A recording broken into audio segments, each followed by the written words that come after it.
Danny Flexen here for Seconds Out, the Everton Red Triangle Gym with Brad Strand. You're making your debut, of course, on Saturday at Greenbank. Big show. Just tell us, first of all, why now's the right time for you to turn pro? Last season, I just won the senior ABAs and then won the Tri Nations, and I was gonna try and push on to Team GB, and then I've already had a couple of assessments and been knocked back, and I just thought I don't want to be waiting around for something that might not happen for me, so I just thought now while the gym's bouncing, got a few lads pro, get it done. And you've been here during your amateur days as well. What's it like kind of mixing between you guys who've been here all the way through and guys that have come here since they've turned pro? Well, I boxed here for 2 years as an amateur. I boxed for Kirby before that, but while I've been an amateur in here, I'd always got in for sparring and with the lads, so it'd been good to get a taste of, you know, both sides of it, like seeing how they train and then also being able to train at the amateur class as well. And it looks like you're going to be fighting Lee Stevens, another debutant, on your first fight. What's that like for you, approaching it, fighting another debutant rather than fighting a journeyman, as a lot of prospects do? No, I was happy, to be honest. Like, I've seen a few of the lads who fought some of the journeymen, and they just make it awkward for you in there. And at least I know that this lad will be coming to win, and it'll be an interesting fight, won't it? Describe for us what the atmosphere is like in this gym. You know, everyone seems like really friendly, pushing each other on. Is that how it is? Yeah, it's everyone's like good mates, and the sparring's like competitive, but in a good way. Like, we all bring each other on and help each other. You know what I mean? Who's your best mate in the gym, and who's your toughest sparrer in the gym? Nick Ball is my best mate. Been best mates with him for years, but I wouldn't be able to say like who was the toughest. Like, you've got so many different styles in the gym that every spar is like tough in its own way. Do you know what I mean? And we saw you out there earlier, obviously training Paul Stevenson's little girls here. Yeah. She's adorable, by the way. Are you her favourite? It seems that way. I don't know. I think a favourite changes from time to time, to be honest. That goes through phases of calling me smelly and that, so don't know. Is that true? Or? No. Not all the time, yeah, some of the time. Looking ahead to the debut, are you looking to be quite busy this year? Obviously, you're debuting quite early on in the year anyway. How many fights are you looking to have in 2019?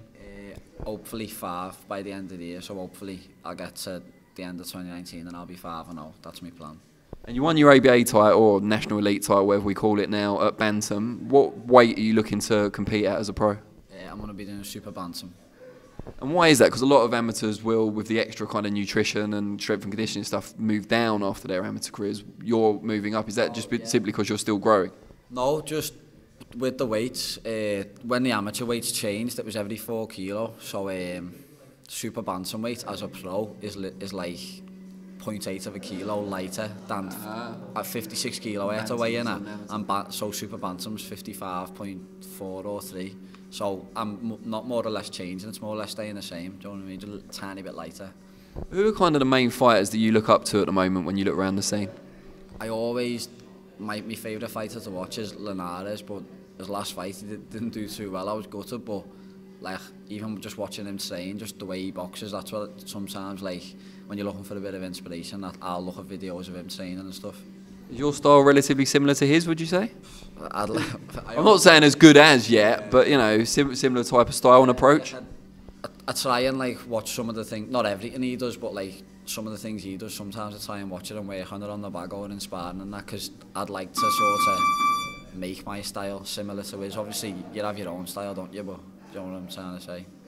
There was a period not too long ago when Liverpool was like the fight capital of the country. It seems like we're heading back towards those days now. There's a lot of buzzing gyms at the moment. Obviously, Rotunda's just down the road. You've got the Solly, you've got ERT here.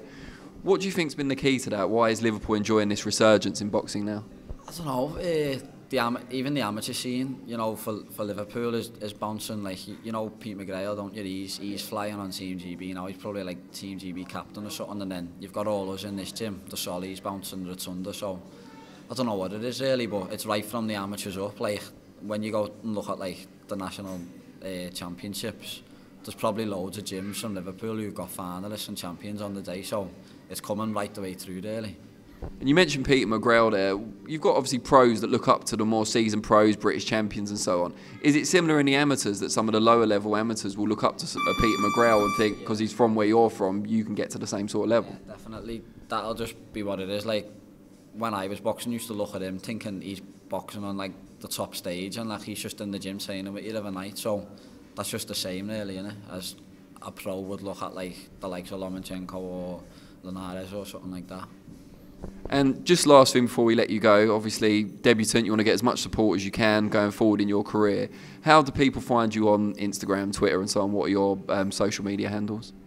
Just Brad Strand on Instagram, and my Twitter is BradStrand123. Brilliant. Well, we wish you the best of luck on Saturday and going forward with the rest of your career. Thank you. Cheers.